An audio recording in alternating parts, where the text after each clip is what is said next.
ఇద్దరు చిన్ననాటి స్నేహితులు కలిసి చదువుకున్నారు, కలిసి పెరిగారు. తక్కువ కాలంలోనే ఆ స్నేహం కాస్త ప్రేమగా మారింది. ఇంకేముంది, ఇద్దరు చిలక గోరింకలా చెట్టా పట్టాలేసుకుని ప్రపంచమంతా చుట్టేశారు. ఒకరిని విడిచి ఒకరు ఉండలేనంతగా దగ్గరయ్యారు. పెళ్లి చేసుకుందామని నిర్ణయించుకున్నారు. పెళ్లి విషయం పెద్దలకు చెప్పి ఒకటవ్వాలనుకున్నారు. కానీ అక్కడే మొదలైంది అసలు కథ. పెద్దలే తమ పెళ్లికి పెద్దలు అని అనుకునే లోపే వారి పెద్దరికమే ప్రేమకు ఆటంకమైంది.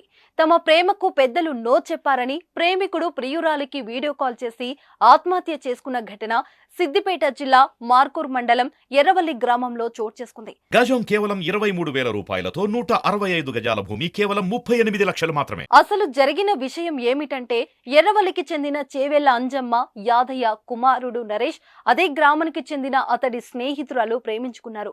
ప్రేమ విషయాన్ని పెద్దలకు చెప్పారు. వారు నో అన్నారు. గొడవలయ్యాయి. ఈ విషయం కాస్త పోలీస్ స్టేషన్ వరకు వెళ్ళింది. ఊర్లో దీనిపై పంచాయతీ కూడా జరిగింది. కుల పెద్దల సమక్షంలో ఒకరి జోలికి మరొకరు వెళ్లకుండా పరస్పరం ఒప్పందం చేసుకున్నారు. మళ్ళీ ఎట్టి పరిస్థితిలో కలవొద్దని, ఫోన్లో మాట్లాడుకోవద్దని షరతు పెట్టారు. కానీ ఒకరిని విడిచి ఒకరు ఉండలేకపోయారు. ఫలితంగా దూరంగా ఉన్న ప్రేమికులు మళ్లీ ఫోన్లోనే మాట్లాడుకున్నట్లు తెలిసింది. నరేష్ ఆమెకి దూరంగా ఉండలేక కుమిలిపోయాడు. ఉంటే నీతోనే కలిసి ఉంటా, లేదంటే చనిపోతానంటూ యువతికి పలుమార్లు ఫోన్లో చెప్పినట్లు తెలిసింది. శుక్రవారం సాయంత్రం యువతికి ఫోన్ చేసిన నరేష్, నువ్వు లేకుండా నేను బతకలేను అని చెప్పాడు. చివరిగా నిన్ను ఒక్కసారి చూడాలని ఉందని యువతికి వీడియో కాల్ చేశాడు నరేష్. కొద్దిసేపు మాట్లాడి చీర తీసుకుని ఉరి వేసుకుంటున్నానని చూపిస్తూ ఆత్మహత్య చేసుకున్నాడు.